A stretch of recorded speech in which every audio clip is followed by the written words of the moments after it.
Biz işğaldan azad olunmuş Azərbaycanın ən dilbər güşələrindən biri olan Laçındayıq.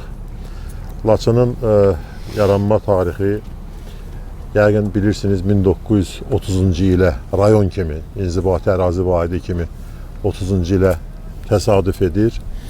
Təəssüflər olsun ki,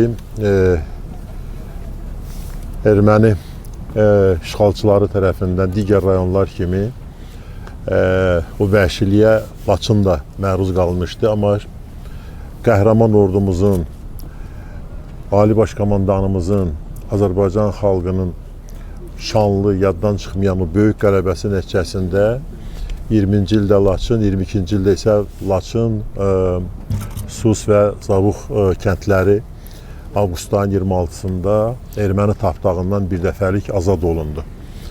Və bugün böyük məmnuniyyət hissi ilə mən sizləri möhtərəm prezidentimizin adından burada bu gözəl, möhtəşəm mənzərənin önündə, Zabuqçay su anbarının önündə salamlayıram.